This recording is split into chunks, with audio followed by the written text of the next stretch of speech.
What's up, international students? It's Alex, and I'm back for my third video. It feels like it's been a while since I shot my last video. I think for me that's because my week has been really busy. I'm almost done with my spring semester, so I'm 4 days away. But of course, as you know, that also means that I had a lot of deadlines and finals to take care of this past week, so I haven't had as much time to just sit down and vlog and edit. But of course, summer's coming, so I am excited to have more time to talk to you guys. Is your semester almost done? Let me know in the comments below. Now today we're going to be talking about something a little bit different from the usual advice and tips that I try to put together for international students.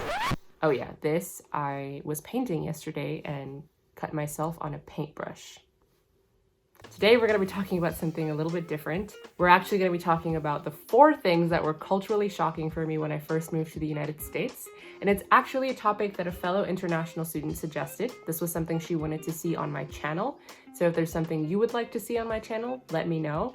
So I thought it was a great idea because I think it's something we can all relate to, whether you're a graduate student, undergraduate student, whatever school you're at, or whatever you're studying.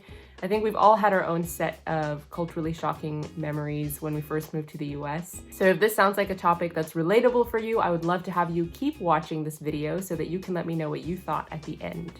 Now, before we go into the rest of this video, I think it's important to remember that the term culture shock is relative. It really depends on where you grew up, what was normal for you growing up.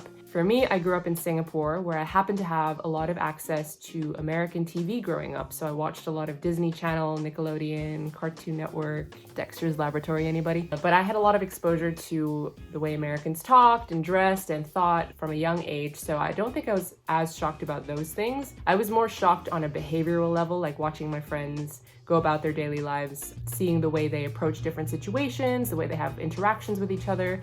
The other thing that I think is worth remembering is that I moved to the US back in 2012, a really long time ago, so some things might have changed since then. I had come here originally because I had gotten a scholarship to finish my last 2 years of high school at this international boarding school in New Mexico, of all places, which is in the southwest of the United States. So that was my first experience of living in the US, and then I stayed there for 2 years. Then I started my undergraduate experience in Minnesota. Even though I had already been in the US for 2 years before that, my high school experience was still a sheltered international school. And I think starting my undergraduate experience in a predominantly American school gave me a better understanding of what it's like to live in the US. So remember, all of the things that I'm about to share in this video are within the context of being a student between the years of 2012 and 2014, and really from living in New Mexico and Minnesota. I know that it's different across the country, but if you relate, you relate. Are we ready? All right, number 1. I think the thing that was most shocking to me when I first came was the way people say, hello, how are you? Like all the time, and don't necessarily want to know how you're doing. I know for a fact that I'm not the only person who's noticed this because I talk about this with my international student friends all the time. The first time I experienced it looked something like this. Hi Alex, how are you? Hi, yeah, I'm good. I'm just gonna go grab some dinner with my friends. I'm gonna meet them in the cafeteria, and then I'm gonna go meet up with John, and we're gonna go for a hike.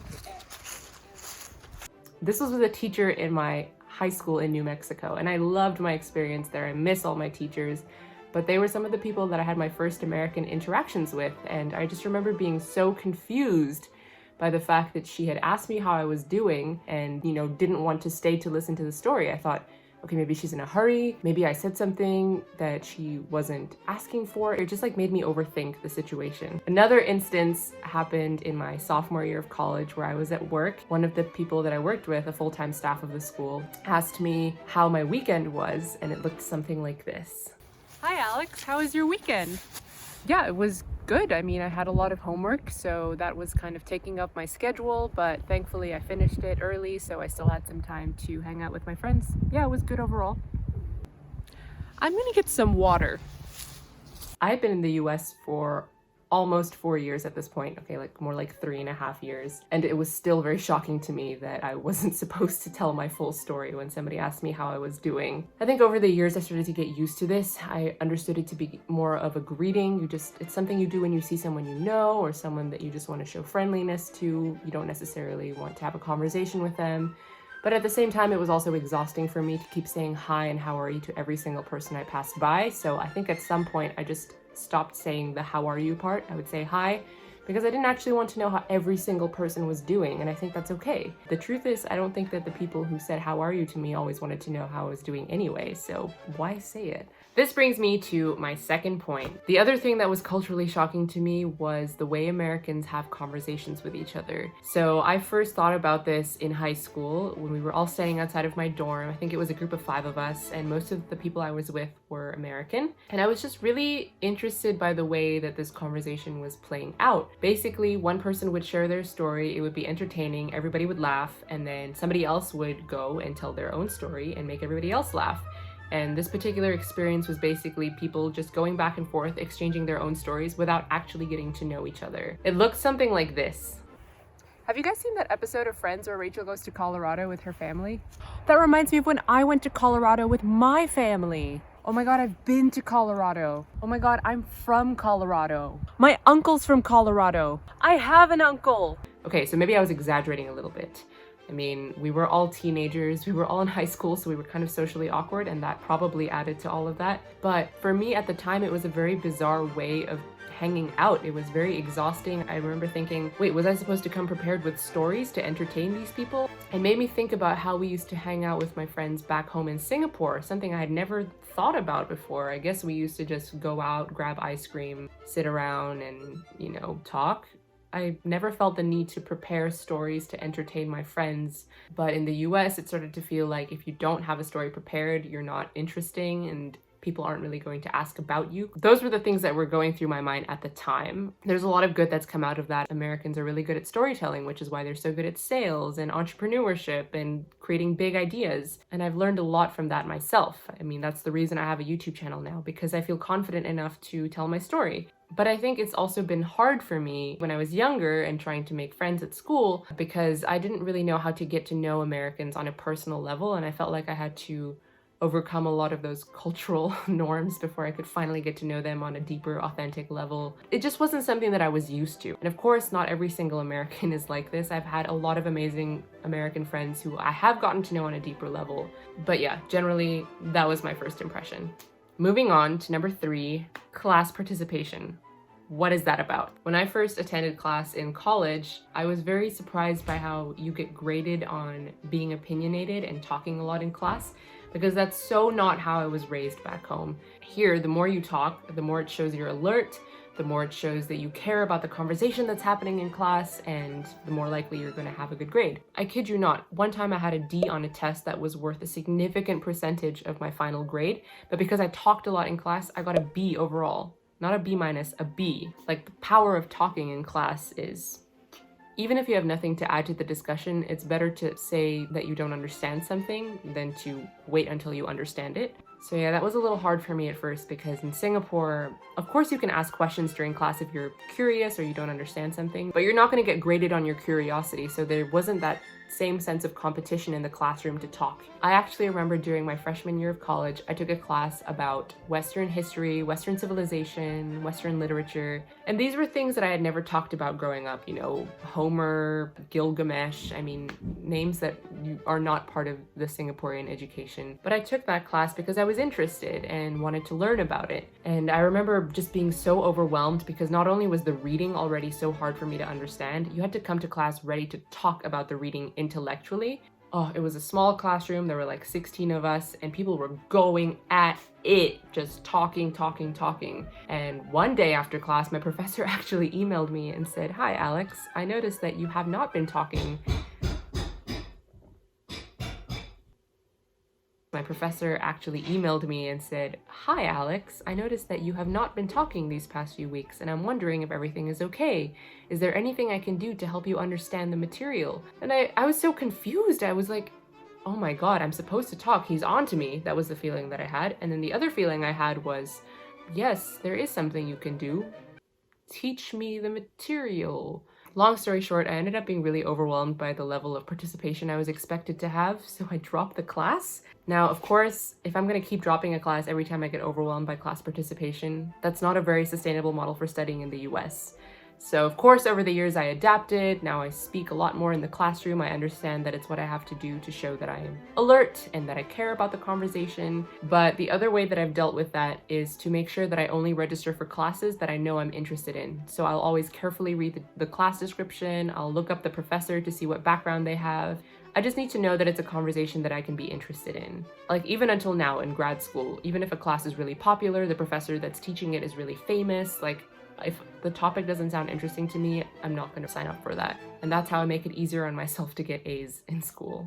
Seriously. Moving on to the fourth and final thing that I have for this video.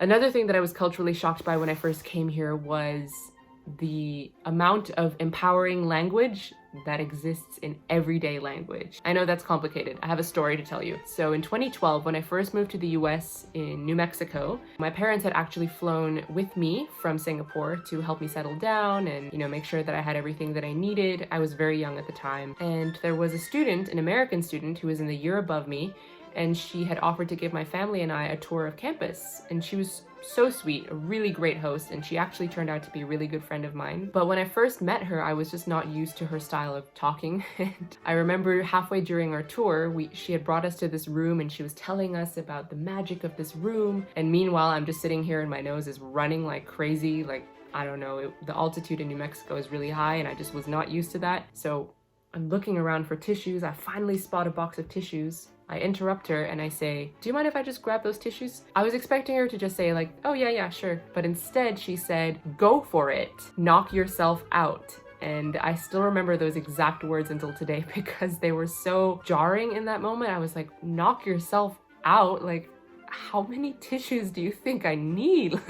And then go for it just felt so empowering. Like, you want tissues? Go for it. Of course, now if I hear that, I wouldn't think anything of it because it sounds so normal to me now. But I think at the time I was just shocked because I felt so encouraged to grab those tissues. So it was just funny. I think overall living in the US has actually helped me to become a more confident person. I'm serious. Because I think the upbringing that I had was more focused on being passive, not speaking up too much, especially as a girl. Don't always think that people care about your opinions. Just kind of go with the flow, go with what's normal, what's acceptable. And I do miss a lot about that way of living. At the end of the day, I think I'm a lot more confident in who I am now and to tell my story. Of course, I'm a lot older now than I was when I lived back home, so that definitely plays a part. At the same time, I've also been in this country for a very long time.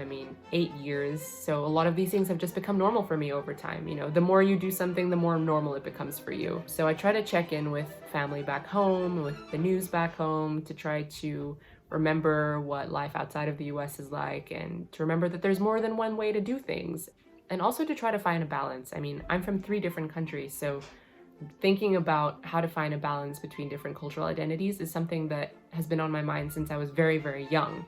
But yeah, I think it's important to find a balance. But yeah, when I was thinking about what was culturally shocking to me for this video, those were the 4 things that stood out. Let me know if you relate to them, how that makes you feel, or if there's anything that I didn't cover that you think is an obvious one for culture shock, then comment below. I want to know what you're thinking. I also know that the examples that I picked in this video are generally very lighthearted, and I know that it's not always that easy or funny when you are experiencing culture shock in the US, especially if you don't have a group of international students to turn to and laugh about these things with or talk about these things with.